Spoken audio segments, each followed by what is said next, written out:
It was Christmas Eve on the island of Sodor. All the engines were racing around making the final preparations before Christmas Day. Thomas was especially excited. He was to meet the Fat Controller for a special delivery. Thomas steamed into the station just as the Fat Controller skated around the bend. Snowballs, they do wonders for me car. But not for me, Thomas thought to himself. Now, Thomas, I have a very special job for you.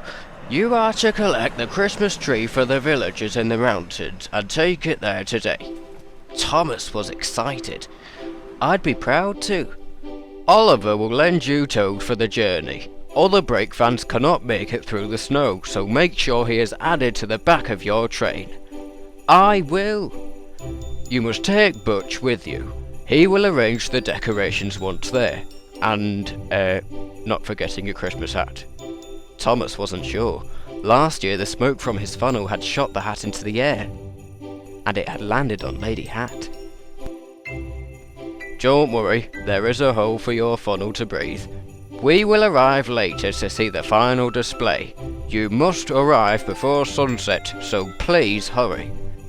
Thomas beamed. He was excited. But as Thomas reached the bottom of the summit, there was trouble. The foreman spoke to Thomas's driver. Oliver has been hit by a snowdrift. Workmen are removing it as quickly as they can, but I can't let you through yet. Oliver was cross. Snow is nothing but trouble. Beg pardon, Mr. Oliver, but it does brighten the Christmas spirit, if you forgive me for suggesting it. Oliver just shivered. Thomas was impatient. Then he noticed a track ahead. It twisted its way through bare trees and bushes. What about the line ahead? I must deliver this tree before sunset. The foreman wasn't sure. The tracks are old, and the lines haven't been examined for a long time. But this package is urgent. The villagers need it. We'll be sure to return again if it is too unsafe, his driver added. So the foreman agreed. Sorry, Mr. Thomas, father caused you any trouble. Don't worry, Toad, the climb will be gradual, and I've plenty of steam. Percy and Toby were worried. To travel without a brake van meant that Thomas would only rely on his own brakes to stop the weight of his flatbeds pushing or pulling him. But he was determined to get there as quickly as he could. It may get rough out there, Thomas. Please be careful. I will, Toby, and don't worry, you'll see me later at the summit. Toot toot, goodbye, Thomas replied. Good luck, Thomas. Percy smiled as he saw Thomas gather steam and puff away into the shadowy distance.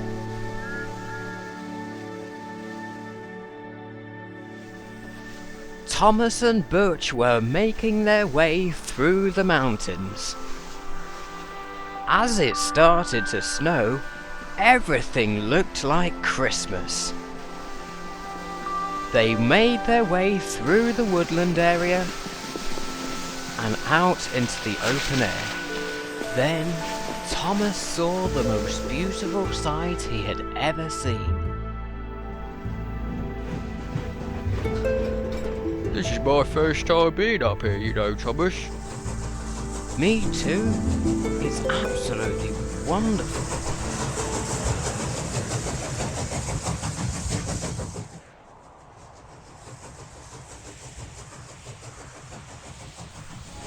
But Thomas didn't notice the frozen points ahead. They diverted him down the wrong line. He applied his brakes, but it was too late.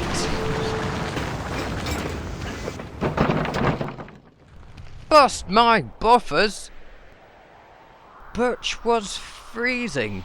He could hardly make a sound. Then the snow grew thicker, and soon Thomas could be hardly seen at all. Meanwhile, the Fat Controller and his wife were stuck in snow at the summit station. Topham, I'm going to count to 3 and then you drive forwards. Righty-o, my dear. 1, 2, 3. Oh! Topham, I've had enough. There is nothing to see here. The decorations haven't been delivered yet, and it's far too cold. I need to show you my wonderful accident-free invention. Why do I feel this is a bad idea?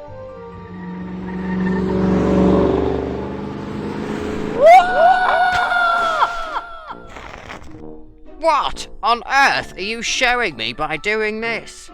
The snowball. It does wonders for me car. But not for me, you silly pudding.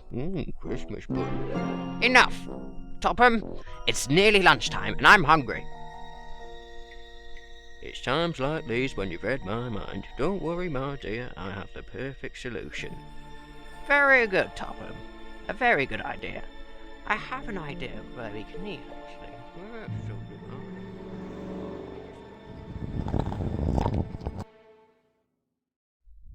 In the mountains, Thomas's driver and fireman had scrambled into Butcher's cab. Now, Butch had started his engine and was saving the Christmas tree. And finally, pulling Thomas back onto the rails. Oh, thank you, Butch. We must head straight back to the point and follow the other line. The Fat Controller pulled into the fitter's yard. Caroline was having her brakes fixed when she saw the Fat Controller skate towards her. Oh no, what does he want this time now? I haven't time for being overworked. I'm just a car after all. Huh, a pile of scrap more like. You couldn't last a mile without overheating. I'm surprised they've even bothered to fix you. Caroline whimpered crossly. Now, Caroline, I need you to take some soap to the village in the mountains. The roads need gritting for the party this evening. I will be arriving early, so please make sure it is done before sunset. But sir, I'm still being fixed. Why can't you take it now? I'm having lunch, the Fat Controller said sternly. Caroline whimpered angrily. Oh yeah, that's fine. I'll just take any job I get. The one time I'm taken to be fixed, a job comes my way. Don't hurt yourself, Caroline, George muttered triumphantly, as she started her engine. Thomas had been puffing for a long time. Suddenly he stopped in amazement. An old twisted track was crossing a frozen pond beneath him. The rails were now loosely hanging from the gorge. If I can cross this bridge, I'll be halfway towards Summit Station. I'll soon have this tree delivered, he thought to himself. Thomas bravely leapt onto the bridge. The rails quivered as he rolled forwards.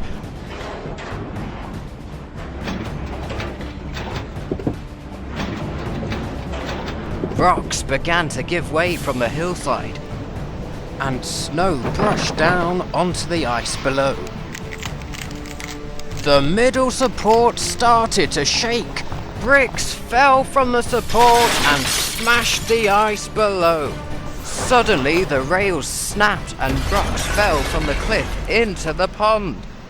The flatbed's weight pulled Thomas back to the broken rail. Thomas fought for control, but it was too late. It's gone, cried Butch. The Christmas tree was lost beneath the frozen ice. The village's tree has fallen from the flatbed. We can't retrieve it. Now I've let all the children down. The villagers won't have a tree for Christmas Day, and I'm responsible. Thomas continued along the mountainside without the Christmas tree.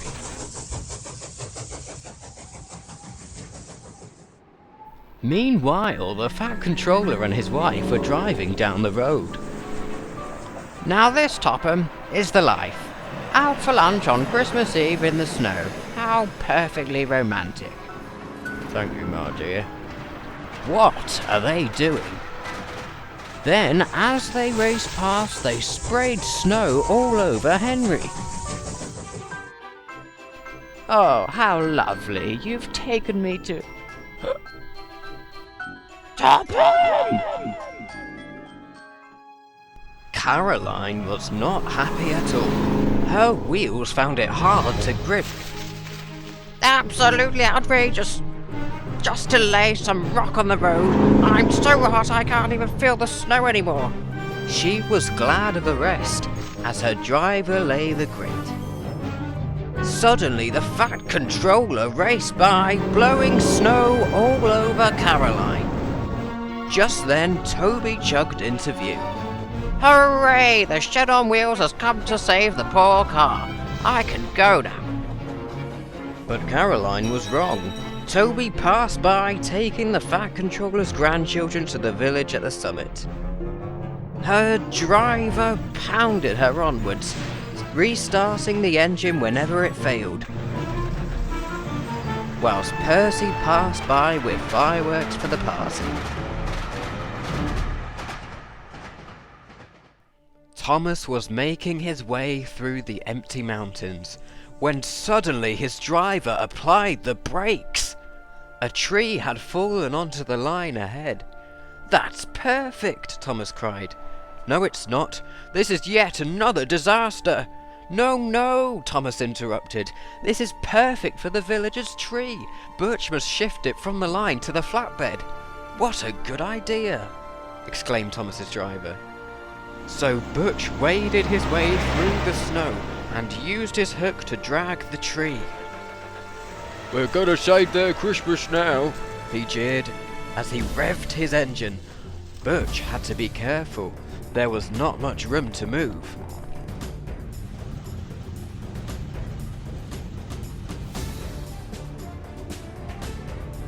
But finally he made it. "Well done, Butch. We're almost there."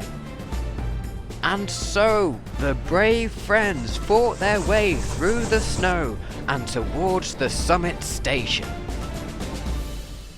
Meanwhile, Duck and Stepney were trying to set up the replacement Christmas tree. "What sort of pompous Christmas tree is this?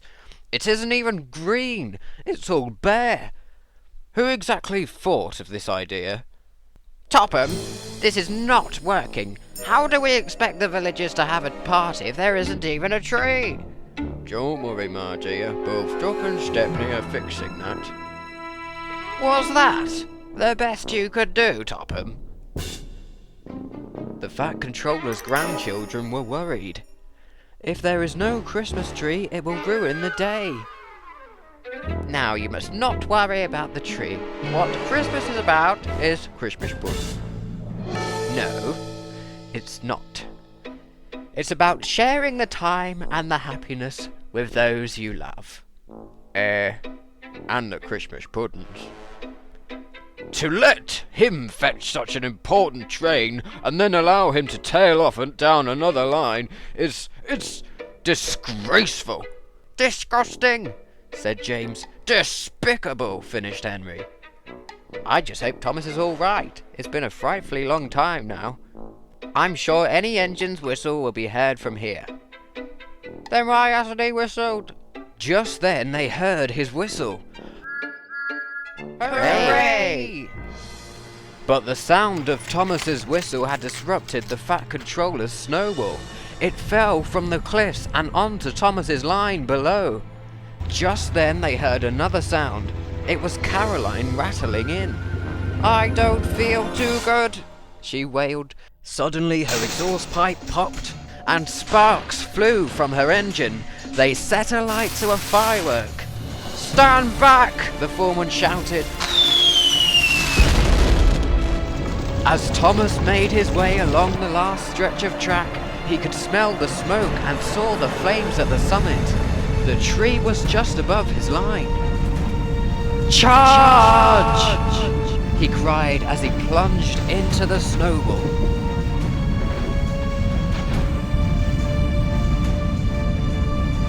Keep puffing, Thomas.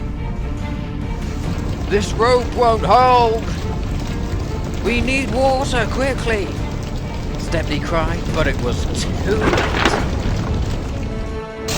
Bust my buffers! Keep pushing, Thomas!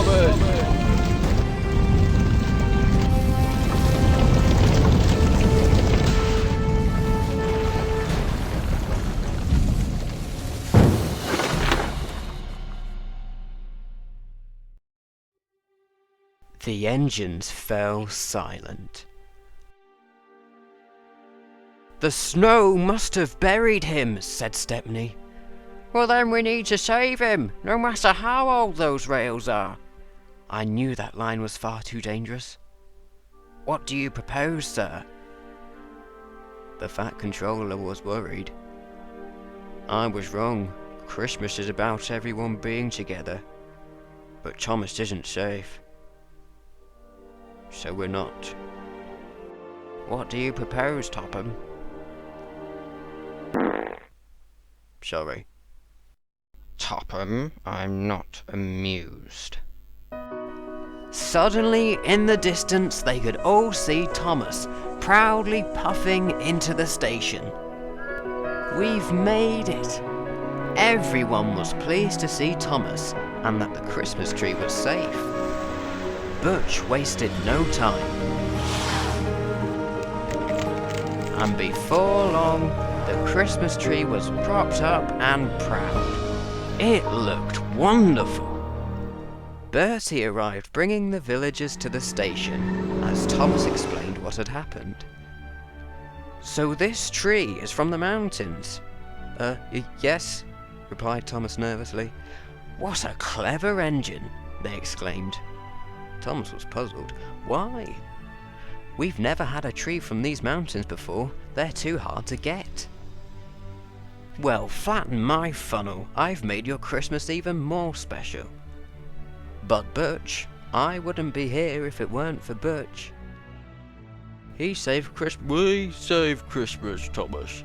We're a team." "And I'd happily take you back down the mountain afterwards, Butch. But it seems someone else needs your help." Caroline looked shattered, and she was. "We can only thank you, Thomas, for bringing smiles to the villagers tonight, and for acting quickly after losing the original tree. This part of the island is simply a special place for the Christmas celebrations." Everyone agreed, and soon they were singing carols and songs for the rest of the evening. We wish you a Merry Christmas, we wish you a Merry Christmas, we wish you a Merry Christmas and a Happy New Year. Good tidings we bring to you and your King. We wish you a Merry Christmas and a Happy New Year. Oh, bring us a figgy pudding, oh, bring us a Christmas pudding, oh, bring us a figgy pudding and a cup of good cheer. Good tidings we bring to you and your King. We wish you a Merry Christmas and a Happy New Year. And I think that sometimes the company of others can become a present itself. Don't you?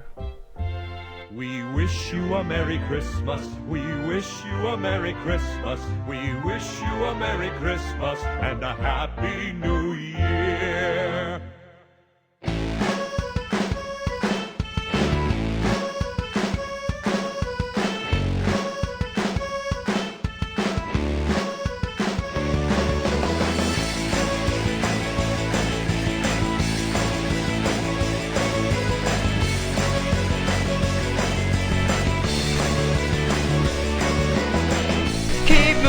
Moving along now. Keep your pistons pumping along the way. Keep your wheels turning faster. It's Thomas and the Christmas disaster. Keep puffing along now. Keep your pistons pumping along the way. Keep your wheels turning